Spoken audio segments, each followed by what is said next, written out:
You know, when I was a kid, I was dying to be like me. Like, I had this vision of me, the confident person in me, but then the outside never saw it. I'm trying to show the outside after people have already made perceptions of me. As like time goes on, people just conform to the normal society, which is just simply made up, and people lose their own self and they go inwards, and then they just sort of push that person to a side. Finally are like, no, I'm finally doing me. It's like, that's amazing, but you can do that when you're 20. If we know this already, do it now. Life is short. The things that we're really doing is creating this next generation of tantric leaders, and it's people who are leading from like heart, sex and soul. It's people who are leading really from that authenticity, and when we speak from like our authentic voice, when we've built these layers of performance, that is what people connect to, rather than this kind of shadow self, or we were kind of calling it the Mirage self. But actually, if we dial it back, if we strip away that, then you actually get to the authenticity that's underneath, and that's where we have so much more fulfilling sex lives and love lives and whole lives.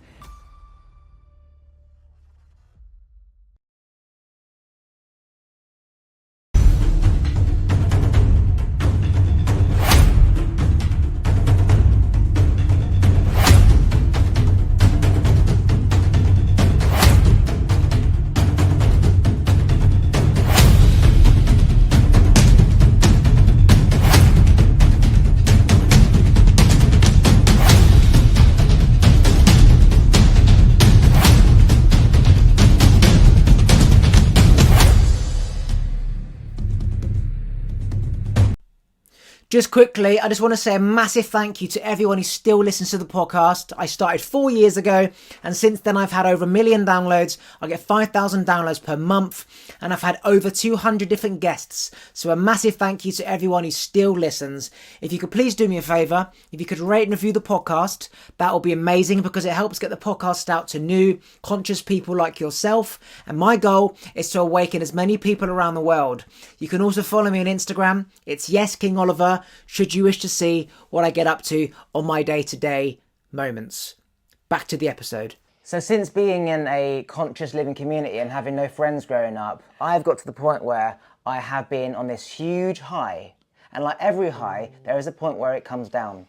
And that come down for me is where I've been so involved in community and doing every single thing possible that's here, that I now have to refocus on my path of why I'm actually here, which is to build platforms to promote awakening mindsets around the world. And so I've had my fun, and now I'm feeling anxious because I've set all this up, and the aim is to do good public speaking, and now it's like I have to go out and do what I was supposed to be doing and sort of leave the bubble of comfort. So basically always making sure you stick to the initial plan and your path, and not diverting and not letting distractions take you off plan. So just staying focused. Yeah, is that where you are right now in life? Yeah. Beautiful. So I'm really hearing that experience is like, you came to community, you know, you want to like fulfill that mission, that vision, that purpose, and like within that almost getting the distraction, the high from like being alone now to the high of being so deeply in community. Beautiful. And I'm curious, like, where are you grounding in now, you know, as we're about to do this podcast? Like, where do you feel you're at in this current moment of time? Like, what is that focus that you desire to go deeper into? Essentially, it's escaping the bubble. So it's like learning and like practicing, and you can only practice so much until you've got to go out and perform.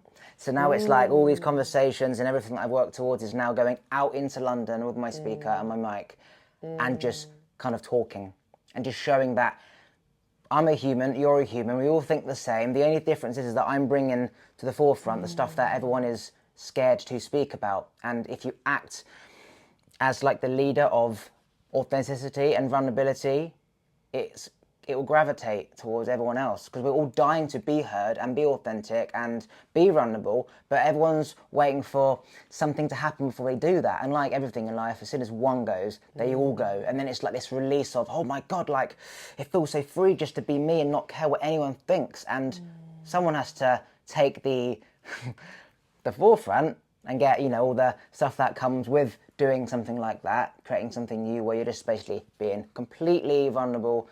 Gloves are off, understanding that you're going to get both sides, people that admire that and people that are like, what the hell are you on about, mate? Just getting job and be normal, with this conscious stuff and wearing barefoot on the ground and just have normal toothpaste rather than this fluoride stuff. And it's like, no, this is why life is the way it is and why humans are struggling and suffering, because we're losing our roots and forgetting where we've come from, which is all the basics of what people in the conscious community do, which seems weird on the outside.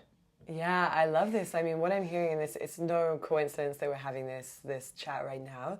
I've literally just finished, before this, a call with all my students on the facilitator training. For those of you who don't know, I'm the founder of the London School of Tantra, which is the UK's largest female-founded Tantra school, and something that I'm really proud of. And we've served over 2,000 students in the last under 2 years alone, and and we're just getting started. And it's no surprise that we're having this conversation right now, because the week that we're in for the students in the facilitator training is authenticity. So it's really about how do we come back from, the masks that we can wear, the bubble that you were saying, the performance that you were talking about. How can we remove the layers of the mask and come back to what is true in our authenticity? And that gets to be part of this path to awakening, part of the path to enlightenment, part of the path really to changing how society relates. Like, I'm on a big mission to transform society from disconnection into deep connection. So a lot of what you're talking about, and to the outside, yeah, it might look weird and woo, or it might be a little intimidating. But so often what I find, and I'm curious if you find this too, but when we are in that authenticity, then that is what magnetizes people to us. It's what actually changes. Like, you being out in your authenticity, going and having those real raw conversations is actually what will shift society in the way that we want to be shifted. Is what will help awaken everybody to their own truth as well. Yeah, when I was a kid, I was dying to be like me. I had this vision of me, the confident person in me, but then the outside never saw it. And trying to show the outside after people have already made perceptions of me, right, it's very hard. You've got to change a whole narrative. And as time goes on, people just conform to the normal society, which is just simply made up, and people lose their own self and they go inwards, and then they just sort of push that person to the side and hope one day maybe it will come out. They're 40, 50 years old and they finally are like, no, I'm finally doing me. It's like, that's amazing, but you can do that when you're 20. If we know this already, do it now. Life is short. And if you know this and deep down you have this desire to simply be your authentic self, whatever that is, you just got to do it. Because at some point, everyone is also going to do it, and you're going to feel left out or tag along anyway. Human mindset is they wait for someone else to do it and then they do it. If everyone is their own individual leaders and they make that change, people in their immediate circle will follow. Yeah. And collectively, if everyone in their immediate circle changes, the ripple effect means that the rest of the world hopefully change. I mean, that's exactly why I'm doing what I'm doing. Literally, one of the things that we're really doing is creating this next generation of tantric leaders. And it's people who are leading from heart, sex, and soul. It's people who are leading really from that authenticity. And I think one of the things that really aligns with everything that we were speaking about today is that when we speak from our authentic voice, when we actually speak from our authenticity, that is what is raw and real. That is what people connect to, rather than this kind of shadow self, or we were kind of calling it the Mirage self, where we've built these layers of performance.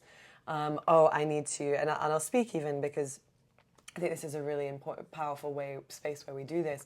We do this a lot when it comes to sex and intimacy and relationship.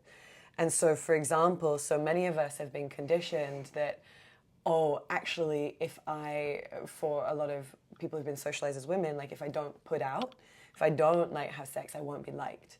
And so then there can be this performative element that comes out, which is not the true self. It's this performance. So I'm performing in the bedroom, I'm performing in my relationship, I'm performing in life to be liked, the people pleaser.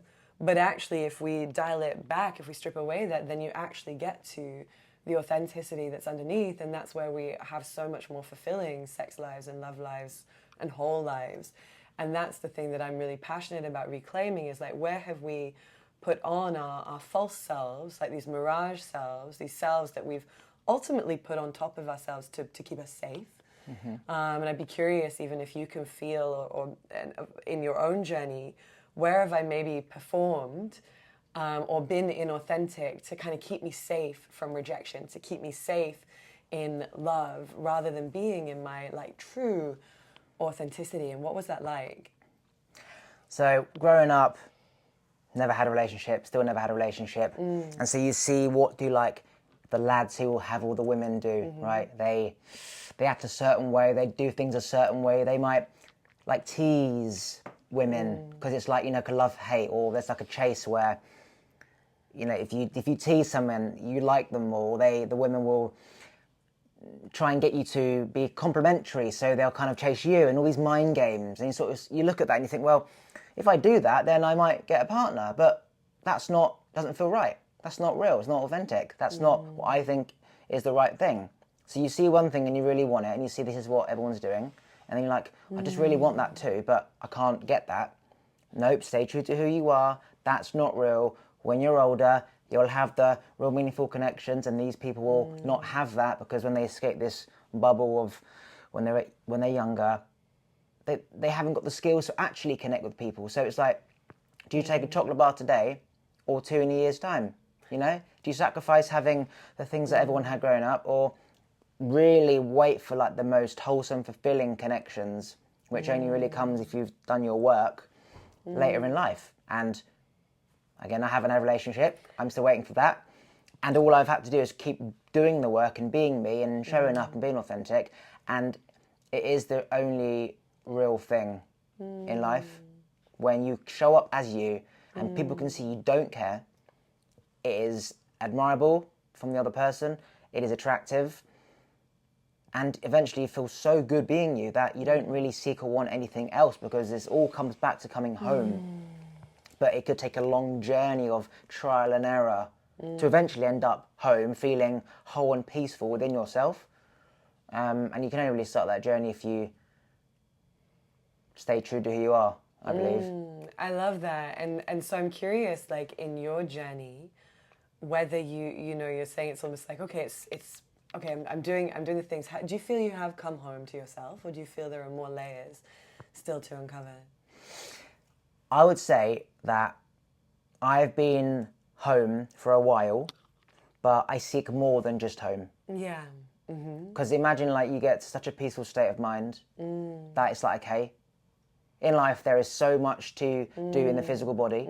Spiritual body says come home first, okay, and accept that, okay, I'm home, and if there's nothing else to do in life, I'm at peace, like a monk meditating on a rock forever, right? So when you've done that long enough, you're like, okay, now I can do other stuff. I can go out for dinner, I can go on holiday. Don't have to, but I can choose to. But the real piece is get into that state where I need nothing anymore, and I can choose to do that.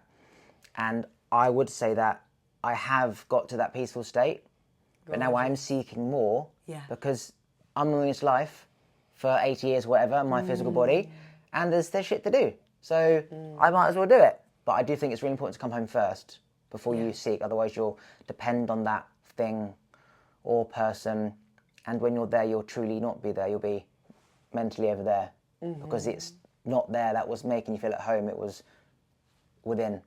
You've got to keep going out and back to realise that. I think that's really beautiful, and it really, I mean, in Tantra, like and for anyone who doesn't know what Tantra is, it's a ancient spiritual philosophy. It is probably the spiritual philosophy that underpins everything, like yoga, meditation, a lot of different religious denominations. And at its core, Tantra really is that every single thing is a pathway to enlightenment, and that includes sex, love, relationships. And one of the core teachings is that, you know, the path to Ananda, which is like bliss, and moksha, which is like true liberation, the path to those is through coming home to the self, through that sense of wholeness. And the thing that I love, and that you kind of touched on as well in these different layers, is that desire is not something that is shamed. You know, in so many of the monastic like traditions and the religious like traditions, there is so much emphasis on withdrawing and withdrawing from desire, or desire is sin, or like we're not allowed to have desire. In Tantra, like a huge part of it is that desire is a path to liberation. So what I'm hearing in your journey is that like you've been peeling away the layers. And I really see you in your authenticity. Like I really see you someone who's like, you are Oliver, and you are unique as Oliver, and it's so beautiful to like witness you in spaces and in community and see you shine in that way. And what I'm really hearing is you've done that journey to kind of come home to the self, and you're like, and actually there are desires that I have. And what Tantra really teaches is that your desires are part of that path to liberation. Because if you didn't want it, it wouldn't be part of your enlightenment. So the fact, you're like, now I desire romantic connection. I feel at home in myself. And there's more that I desire. And then the path of enlightenment gets to then be, how do I get to fulfill that desire? And so my question for you in this space, as well as we're talking about authenticity, is like, where do you think you might still be holding yourself back? Because typically what I see is like when we have that desire, when we are like fully in ourselves, we naturally magnetize it. And so I know like this is something that still hasn't happened for you. And so I'd be curious, like, where do you think are even the layers that are still get to be integrated and still get to be uncovered, or the fears that bring you even closer to yourself, even closer into this authenticity, and then closer to partnership? So what's coming to mind based on that is, from an early age, I just wanted to talk, right? And obviously just talking isn't enough. You can't just talk and, hope people gain value. Yeah, so it's like, what are you going to talk about? Is it valuable? Is there an audience? And all of this stuff. So my whole life has been about, this point where I've got enough information, wisdom and knowledge, and I've got the confidence to go out and simply talk. And if it's good value, people will listen. If it's not, then I move on to do something else, right? My ego doesn't need to do it because I want to do it. It's got to be right for me and other people, or there's just no point. That dream is now a simple reality, being here right now. I'm next to London, I've got everything set up, I'm ready to go. So I'd say the thing that's holding me back is accepting that a dream is coming true and I haven't woken up yet. Like wanting something so bad and suddenly it's there. Almost like looking for love and realising, oh my God, it was literally my neighbour. Yeah. Or my best friend, for example, it was there. The whole time. Suddenly flipping that path of seeking out and chasing and realising, as we said, it is already home. Home in my bubble, it's already here. We've already gravitated towards each other. It's here. So now it's just realising, it's here. Yeah. Go out. There's nothing stopping you. Go out and empower people by showing myself and inspiring you to be you. I hope that answers that. Yeah, it does. It does in a way. And what I'm really curious about is so what I'm hearing is that now it's like they're just going out and like doing it, and you're almost saying like, I have everything. The dream is here. The dream is realized. And so I'm curious, like, what is it is there a fear there? Is there something that stops you from really seeing it? Like really seeing the love that's there, like really seeing the opportunity, your dream that is already manifested in this gorgeous like studio? No.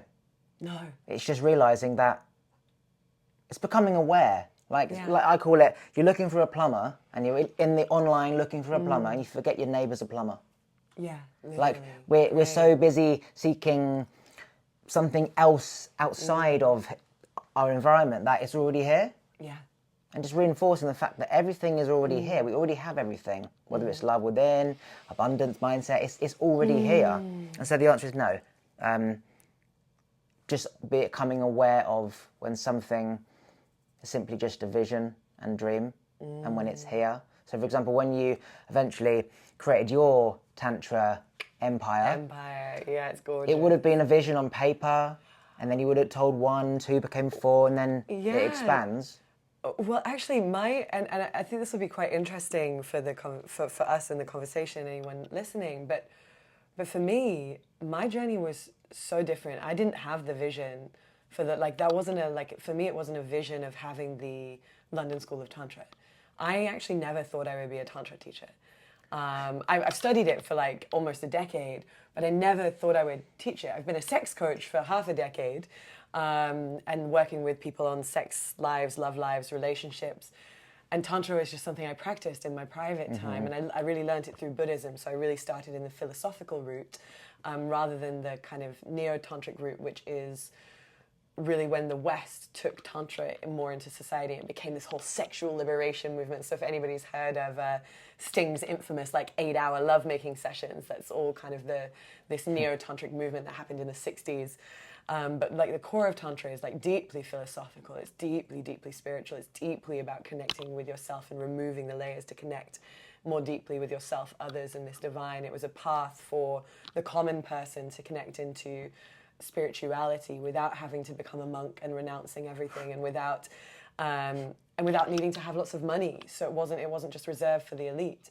So it's probably my favorite spiritual path I've ever walked down, and it's also the fastest I've found to growth and enlightenment and really like feeling free and liberated in life.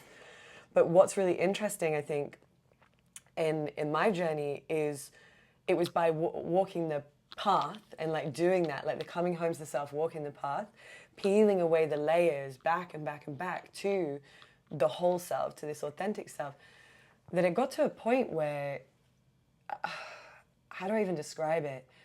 It's like a co-creation with the universe. And you stop listening necessarily just in here, and you start listening more in here. And that's why when I talk about tantric leadership, it's about heart, sex, and soul. It's like all of it. It's not just about the narratives or the thinking. And so the vision for me has always been to help people connect to their more of themselves and their divinity, but through the cultivation of sexual energy and deep intimacy.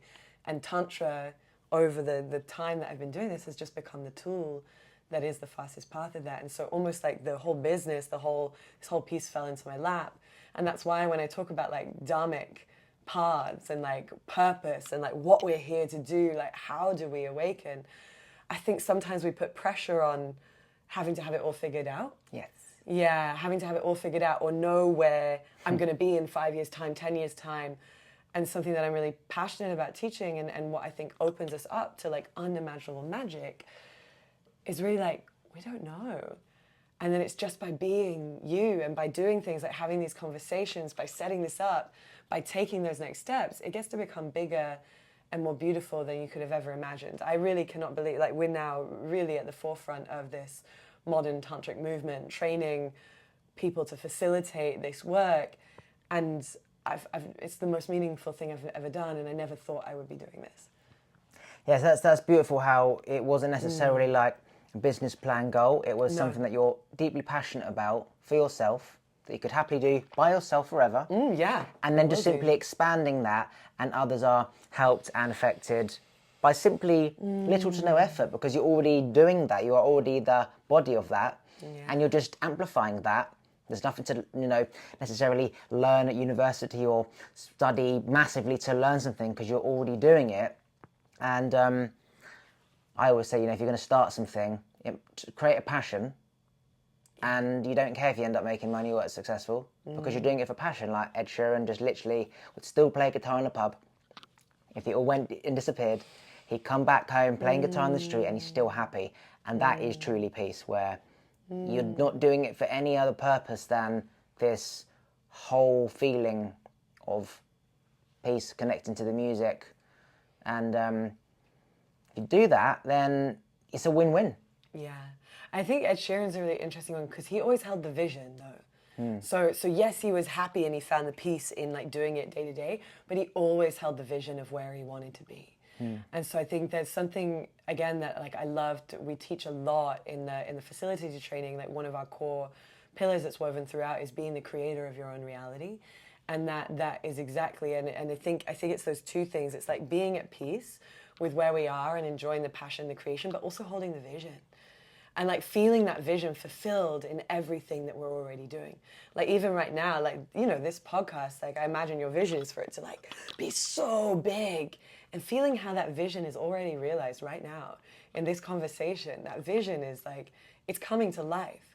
And it gets to be even bigger, it gets to be even better. And that's like the kind of the trust in it by just having so much fun doing it right now.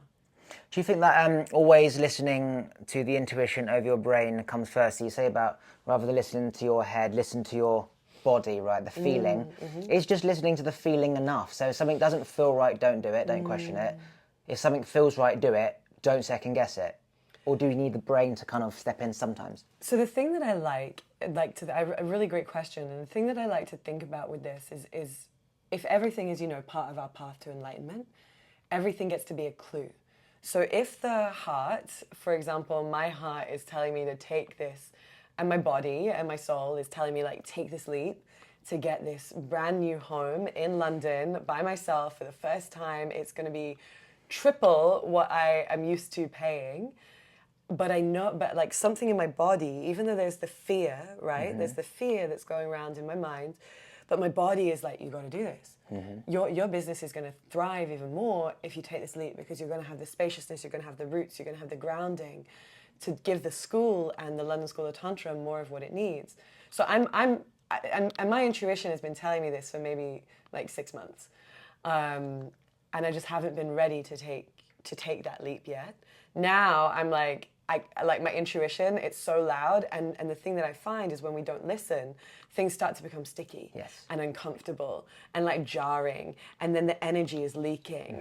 And so what I find is like we can take time to listen to the mind, right? And we just, as long as we keep listening to both. And the thing that I find when we start to listen to the mind is just noticing, well, what are the layers of fear? What are the layers of conditioning? What are the layers where I'm not trusting? And then how do I use that as part of my path to my greatest liberation? Because if my decisions are being ruled by fear, then I'm not free. If my decisions are being ruled by fear, I am not free. So part of my path to enlightenment is to notice, well, where are these fears? Where are these fears? What are they telling me? And what do they need to feel safe so that I can come back into my wholeness and trust in this infinite, like, abundant universe, and trust the weavings and the guidance of the divine that is forever flowing through me. So when you had the feeling to do it, say 6 months ago, was the feeling not strong enough compared to now? Separating the voice, just based on feeling alone, was it enough to say now's not the time 6 months ago? No, the feeling was as strong as it is now, yeah. So it was the mindset. It was the fear that was stronger, yeah. So when you look about things having divine timing and everything's perfectly aligned, the difference between 6 months ago and now, if it felt exactly the same, what is different? Is that I've done the work to trust in the timing and to trust in to trust in the leap. So sometimes, like, and this is where we talk about quantum leaping. So maybe if I'd jumped in January, it would have been like a quantum leap, right? It would have been a quantum leap into like, whoa, like that would expand me into like the next version, the next iteration of Rosa, like instantly. And we can choose a quantum leap. Sometimes we're just kind of thrust into those. But for me, it was the beginning of our facilitator training. There was loads still to set up. I actually knew I wasn't ready for a quantum leap.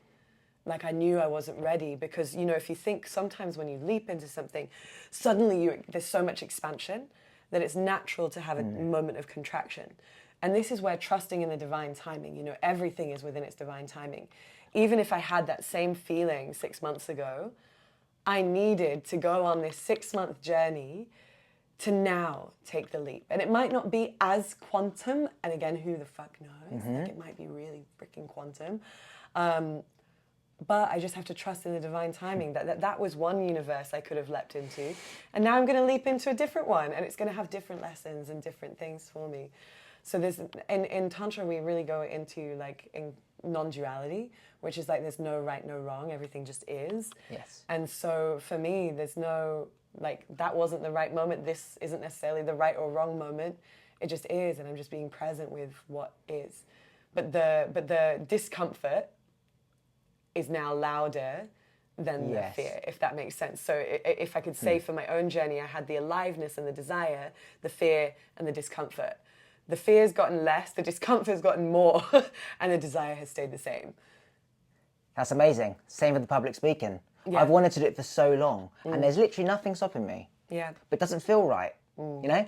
And it is important to go with feeling, because in the universe, there is a reason why you didn't do it then and you're doing it now. Yeah. And you're right, for me, it's the same thing. The feeling of discomfort of not doing it is now louder than any fear of, okay, maybe next month, maybe next week, I'll just get this done, then I'll do that. That is divine timing, I think. You'll get this like intuitive nudge forward when it is now time to jump. And if you're not jumping, you can be on the edge, but unless you're jumping, it's not the time to jump. And really trusting that timing. And you said like both feelings were the same, but there was another force at play, which is the discomfort of not doing it was now louder than the fear of doing it. Yeah. And that is the reason and the divine timing of why you didn't do it then. Yeah. And learning to really trust that feeling, and like the body will tell you when something's wrong and when something is right. And I always used to, you know, challenge myself when I suddenly became aware of like trusting intuition over mind. And I used to get any download, any thought. I wouldn't think about it at all. I would just do it and see what happens. Great. Yes. And I'd do it so many times, Yeah. nothing ever went wrong. No. Ever. Exactly. Buying an expensive microphone Yeah. when I shouldn't have, everything worked out. Everything And I does. think about all the fears of that type of mindset, nothing ever went wrong. So then I think, well, if I had that same thought like 50 to 100 times of something going wrong, and I did it and nothing went wrong, that means future thoughts do it and nothing goes wrong. And just trusting that like everything always works out, and it only doesn't work out when you should have jumped, and the universe goes on, and you're still sat here waiting to jump. So now you've got like wait for another boat to come and pick you up. And the importance of like flowing and moving forward and not getting like, as you say, stagnant in your own energy of, you know? Yeah. And I love this. You've just touched on, so another one of our 12 tantric fundamentals is intuition. And that's exactly like part of the process when we go, so we teach the 12 tantric fundamentals at the London School of Tantra. And these are like fundamentals of human life that unless we have mastery of these, we get stuck in shame, in conditioning, in fear, in old patterns. And when we become masters of these 12 tantric fundamentals, that's where we experience like true liberation and freedom. So one of those, as we've been discussing, is like really authenticity. That's a core one. And another is intuition. Because like and it's exactly this thing of like when we can trust ourselves to follow that inner knowing, that nudge of the body, of like the whispers of the universe, like whatever it is that we're connected to, nothing goes wrong. And we learn so much. And I think it's a game that I always say, like it's really a path of experimentation. What happens if I follow this nudge from the universe? And what happens if I don't?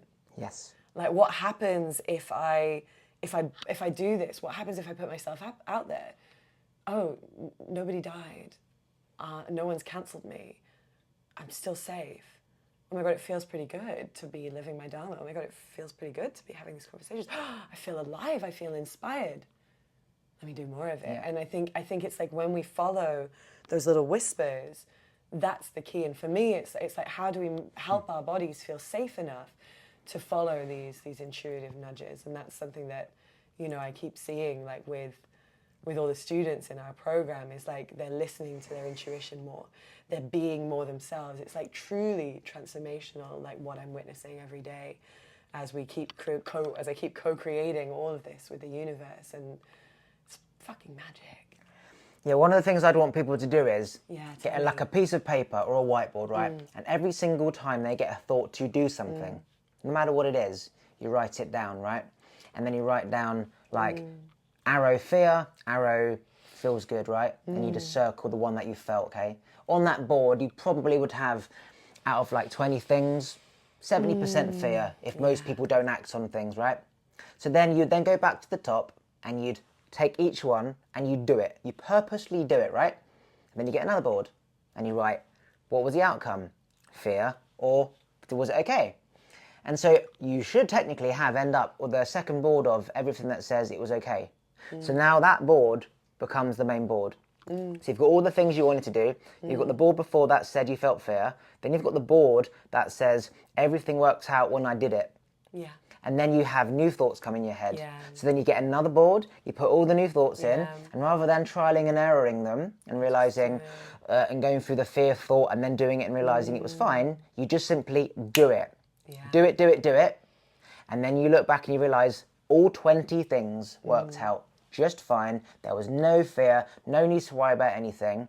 And if you keep doing that enough, your brain will get into a pattern of automatically acting on a thought rather than second guessing it and thinking and creating more anxiety on a thought based on fear that you never actually do anything. Like, go up to that girl at the bar. If you sit there and think, oh, how's she going to judge me? What, she doesn't like me? You've already literally like built up all this anxiety that you can't. How are you going to do it when your heart's pounding? Act on it, do it, act on it, do it. And then you realise, she spoke to me, she didn't judge me, she liked me, I got a number. They didn't want a number in the end, but I got a number. What else could I do by acting on a thought? And then that's how you step into the present moment. And I know what you're going to say, that present is another one of yours. Presence is actually another one. You nailed it. How'd you guess? I just knew that. You just know. I know. Like when So you're because it's present, true. you're just because it's in a motion fundamental- Yeah. all the time. Correct. And it's like, what is keeping me back from being in the present moment? And it's the suffering and the narratives that we create in the mind. And true freedom is when we can just be in the present moment and follow that intuition with our authenticity. Everything stacks. And I think what I think about when you say that is like how...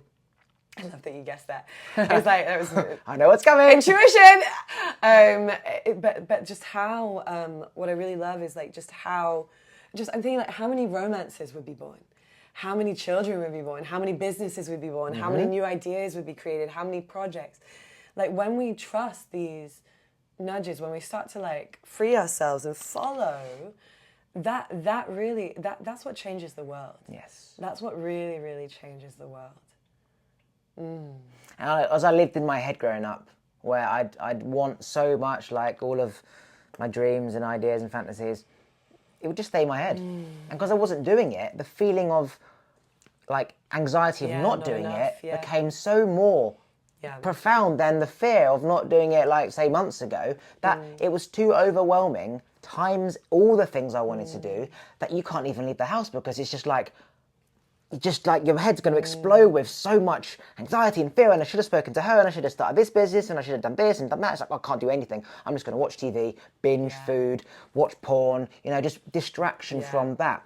And having to undo hundreds of thoughts, which is it's just not manageable. So keeping up with the thoughts and being present and acting on things now means that, as an email comes in your inbox, you deal with it. You bin it, you file it, and you keep doing things as it comes in. Otherwise, it builds up, and you look at all of the emails, and you get overwhelmed with, oh my God, I've got so much shit to do, and you put it all aside.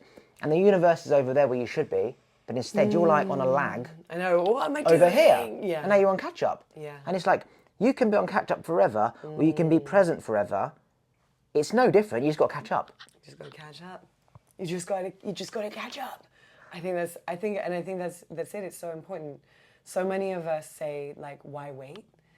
And I see this all the time, like when I felt, I know there are people who really regretted not jumping into our training last year because now they have to wait another year until they have another opportunity. So we've had people already sign up for January 2026 because they were like, fuck, I should have jumped.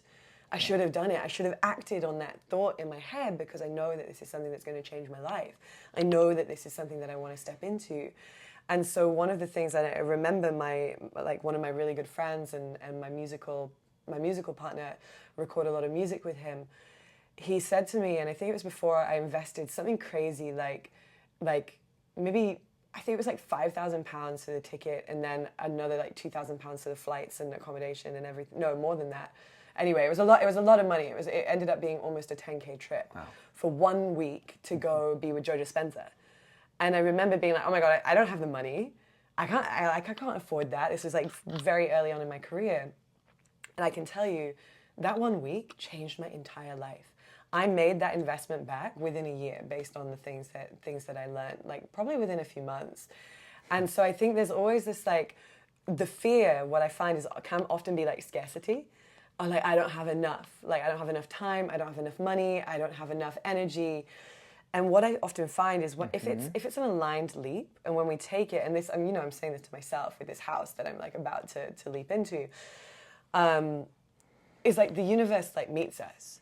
Like if it is something that is aligned, if we feel that soul call and that pull and that yes, then it's incredible what happens. It's incredible the abundance that flows, and it's incredible. And so it's that why wait is something that I always like. If this is going to help me build the career in life that I desire, why wait? I need those skills right now. And that's the quantum leap mentality. That's the manifestation mentality. That's the success. Like that's the successful entrepreneur mentality. So if there's anyone who's listening who's like, oh, I want to start my own podcast. I want to like be a Tantra facilitator. I want to like be an entrepreneur, start my own business.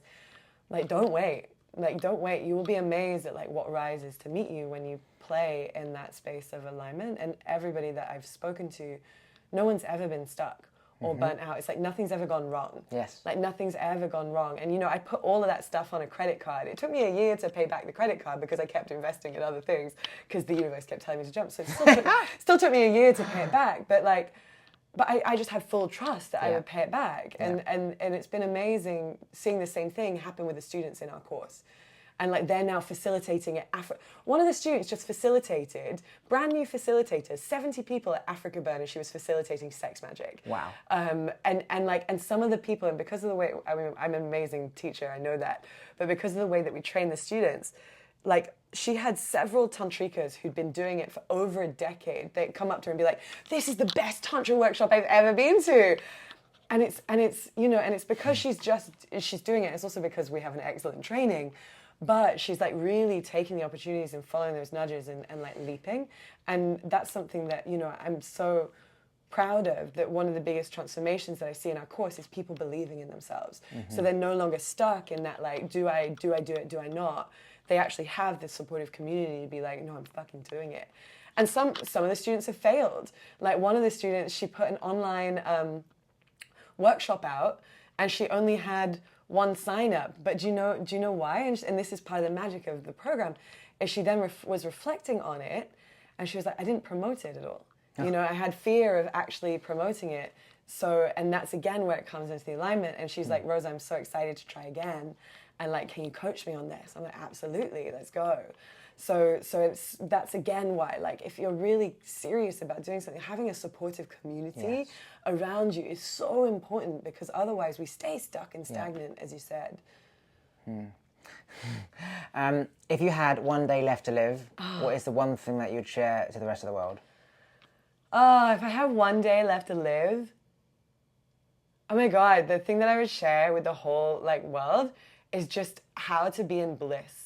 Like all day, like literally like energetic, orgasmic, like as they say in Tantra, like Ananda and Moksha, like how to just be in that space of bliss. If the whole world was like in Armageddon and falling apart, I bet I could still find pleasure and still find orgasmic experiences in it. And when I say like energy orgasm, yes, I mean, it's like sexual, it can be sexual, but like really for me, it's like being in that pulse of life and feeling so connected to everything that it's just like, you just like melt into this like bliss field. And if I had one day left on earth, that would be what I teach, so that we just all feel so excited and in love with like whatever is about to happen on the other side of this one day left on earth. And do you feel like that all the time, in that bliss? Are you always in that like bliss? Pretty much. Like low level. I mean, I'm human, yes, so sometimes like my fears, yeah. and sometimes I'm in grief. Yeah. There's we go through breakups. There are bereavements. And I actually can find the bliss in those experiences. There is so much. And this is one of the things, and you might guessed it, one of the tantric fundamentals is connection, and particularly emotional connection, and how we can find the bliss in all of these experiences. But genuinely, people laugh because I'm literally like low level turned on by life all day, every day. And if I wake up and I'm in a funk, I know how to switch that so quickly through tantric energy practices, which you might have guessed it is another fundamental, is energy. Sexuality and energy, and through those particular practices, because it's activating our life force, it's activating that kundalini, that Shakti energy, which for those of you who don't know is like this primordial, like life force energy. It's what creates life itself. It's like what creates birth. It's like the most powerful force on the planet. And so again, like going back to like what would I teach people on my last day of Earth, it'd be like really how to access that to feel like full bliss. And that's why we really teach leaders to live from heart, sex, and soul. Yeah. Okay, before we finish, anything you want to promote or plug? Oh yeah, I mean, just so much. I mean, come hang out with us here at Ansol Community. It's a vibe, and also I know that's not my stuff, but I just think it's nice to promo the people who I'm so grateful. That's why we're connected. It's why we're sitting here right now. So check out Ansol Community. They're a vibe. And for myself, I mean, if you're in London, come to any of our London School of Tantra events. We run at least 3 events a month, and we're really like, we're known for being everybody's first Tantra time, which is a joke that all my students hear me say at every single event, and I hope I'm not sick of it yet. But we're really known for being people's first time when it comes to Tantra, and it's something that I'm really proud of, to create a community and a space that people feel brave and vulnerable to go into. And it's really incredible, the transformation that happens just in 2-3 hours. If you're online, I host a free masterclass pretty much every month. At least I will be in 2025, which is where we are. Who knows what 2026 will be? I'm following the divine. But come to any of our free masterclasses. They are also a vibe. They're sexy. They're sexy AF, and like real deep wisdom, and a bit of not what you'd expect. So come for the mystery, stay for the vibes. And then, of course, if anybody is interested, we are taking enrollments for the facilitator training in 2026. So feel free, I'll leave all of us some details, but get some time in my diary. Come chat to me about it. I know if you're listening to this podcast, you'll definitely be a soul-aligned being. If any part of you has sparked and you want to learn more about how to become a tantric leader, how to break free and experience liberation across all of the fundamentals of human life, and also build a business that is we call it pleasure, purpose, and profit. There are 3 Ps, and we're really focused in the school on helping entrepreneurs create profitable businesses, which is not something that many trainings actually focus on. So we really teach you the marketing and teach you the business tools as well, because that's why I am thriving, is because I'm smart at business. I'm like real smart at business, and I'm real smart at marketing, and I'm real smart at like delivering transformation for people and for planet, and that's what we really teach throughout the training. So that's what I'd love to plug. Come hang out, come say hi, follow me on Instagram. I love hearing from you all. Let us know what resonated from this podcast. And Oliver, I'm just so grateful for this space and this conversation. Thank you for your voice. Thank you for your bus stop conversations, and really like allowing us to have these chats about the things that are going to change people's lives, of like authenticity, intuition, presence, sexuality, energy, and just how we can be more awakened and more free. Thanks for listening. If you like this episode, please remember to subscribe, turn the bell notifications on, like the episode, and comment below. And if you want to follow me on Instagram, it's YesKingOliver. Take a look at the other videos to your side. And if you just want to listen to this podcast, you can do so on Apple and Spotify and most other platforms by going to talkwitholiver.com.